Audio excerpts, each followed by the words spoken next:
Investiture of the Gods, Chapter 55. Yang Jian.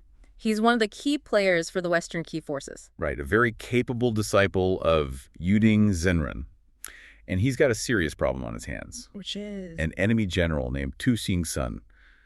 This guy is, well, he's incredibly dangerous because he can travel through the earth. Like tunneling super fast. Exactly. He pops up, attacks Jiang Ziya's forces, causes chaos, and then just vanishes.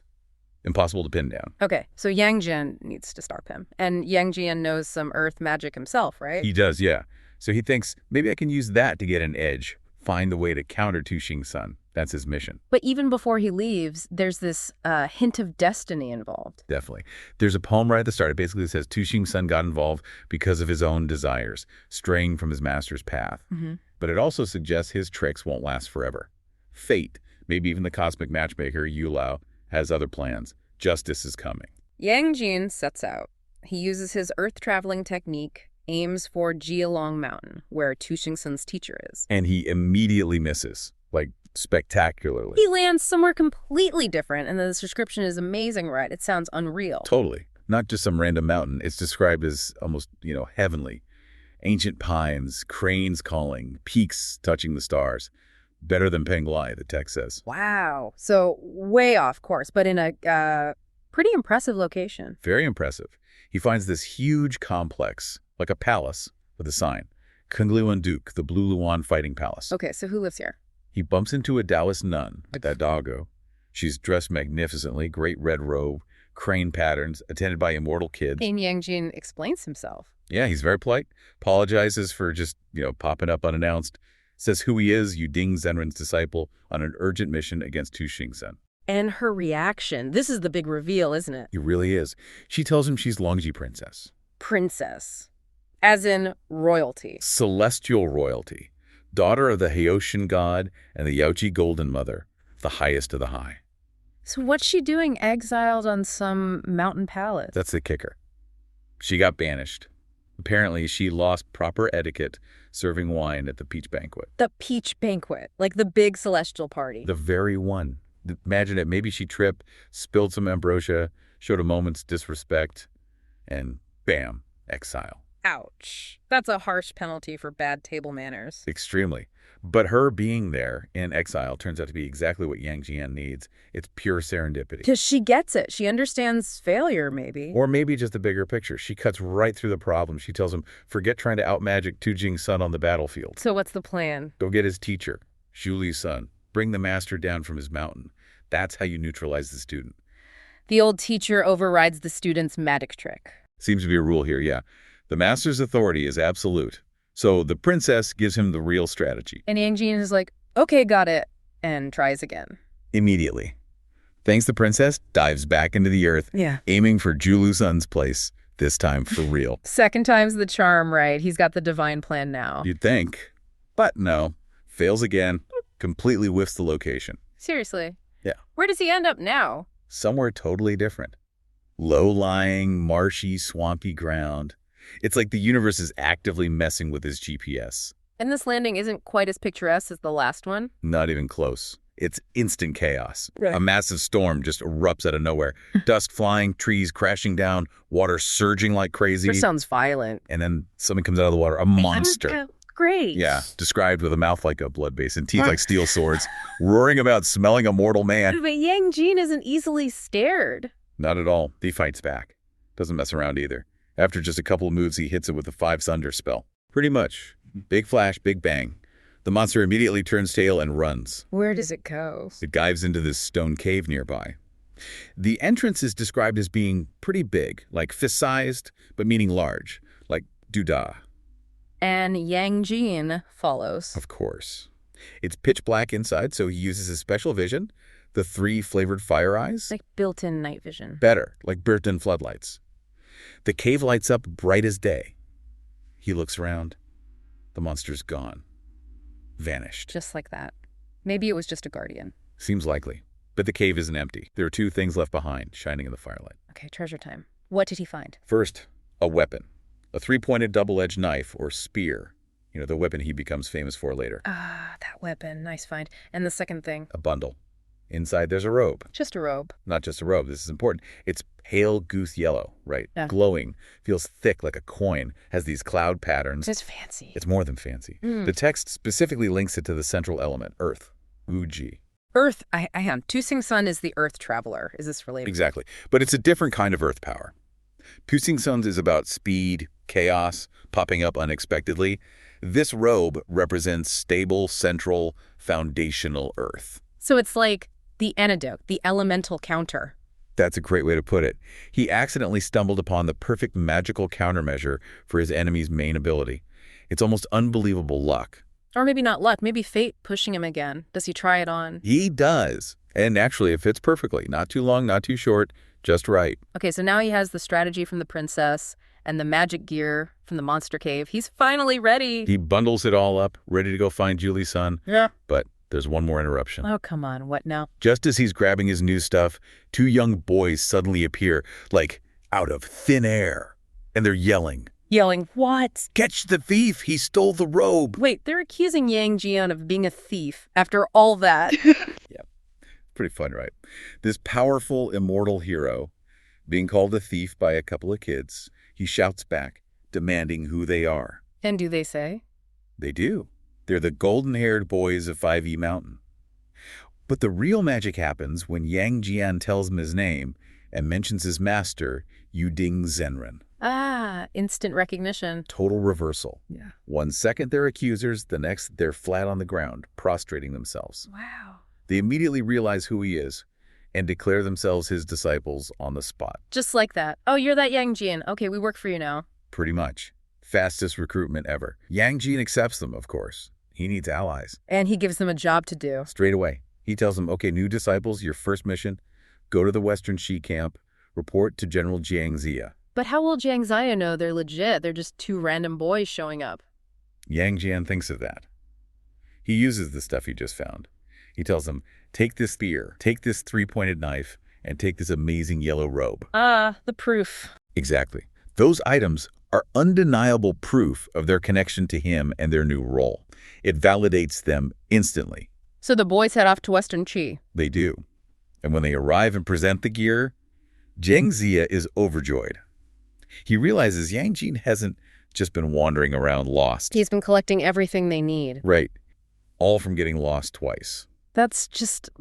It's such a strange loop. He fails to reach his destination, fails again, but those failures lead him directly to success. It really hammers home that theme, doesn't it? Fate works in mysterious ways. Yang Jian straight to Jialong Mountain, Feilong Cave. He travels there pretty fast, using his own considerable skills. And that's the home of the immortal... Julie's-sun. Yang Jian basically shows up and asks, excuse me, master, are you perhaps missing an incredibly powerful, immortal binding rope? Huh.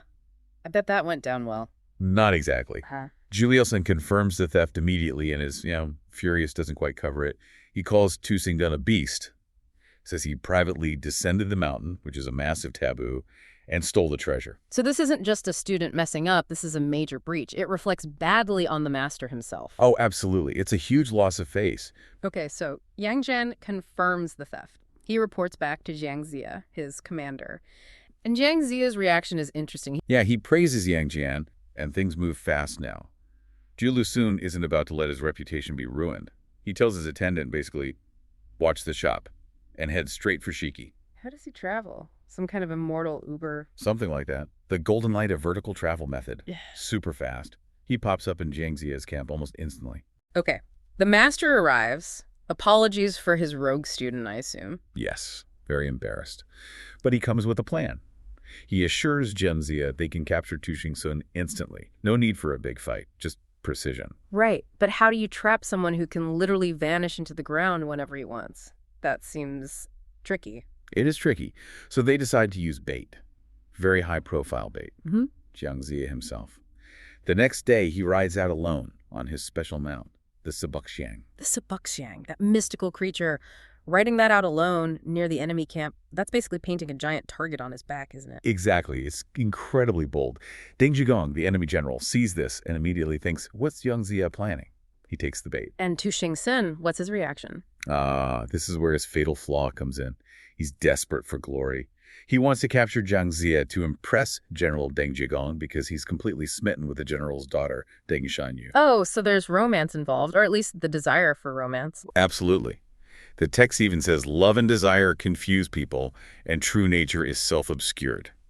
He's not thinking clearly. He's thinking about getting the girl and getting promoted. So he rushes out, eager to make the capture, starts throwing the immortal binding rope at Jiang Ziya. Yes, but here's the genius part of Juliuson's plan. He's hidden. Using that golden light magic, he's invisible, up in the air, watching everything. Okay. And every single time, Tuxingsun throws that rope. Juliuson intercepts it. Magically. Instantly. He just sort of receives it. The rope vanishes midair. It never hits Jiang Ziya, it never falls, and crucially, it never returns to Tuxingsun. Wow. So Tuxingsun is just burning through his magic ammunition without realizing it. Exactly. He chases Jiang Ziya for about maybe a Chinese mile, throwing rope after rope. He only stops when he realizes, wait a minute, I'm out, I've thrown them all, and nothing happened. That must have been a terrifying moment, the realization. You bet. And just then, who appears? His master, Juliuson. Caught red-handed, or empty-handed in this case. Right. Tuxingsun's first instinct, escape. He tries to use his earth-traveling skill, dive into the ground. But Juliuson's ready for that, right? Oh, yeah. The master just points. And the patch of ground beneath Tuxingsun becomes, the text says, harder than iron, no escape. Oof. Trapped. Completely. Then comes the rather undignified capture. Juliuson grabs him by the top of his head, the Jing Guapi, and ties him up. With the stolen ropes.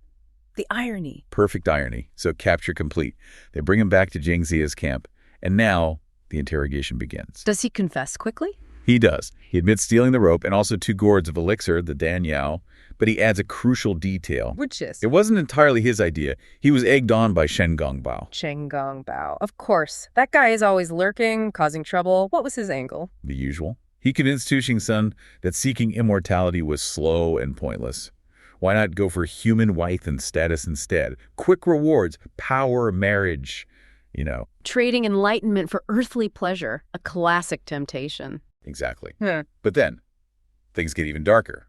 Jiang Ziya drops a bombshell. More! What else did this guy do? It wasn't just theft and joining the enemy. Jiang Ziya reveals Tuxingsun had previously used his earth-traveling skill to sneak into the Jiki capital, to assassinate King Wu and Jiang Ziya himself. Attempted regicide. That escalates things significantly. Massively.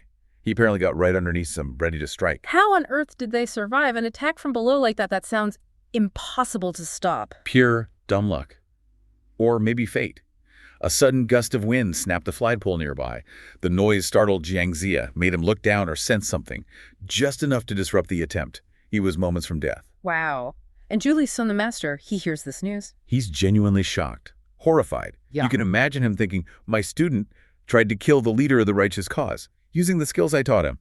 He realizes if Tuxingsun had succeeded, the blame, the cosmic karmic debt would fall squarely on him. That's terrifying for an immortal. So does Tuxingsun deny it? No, he admits it, but he tries to justify it.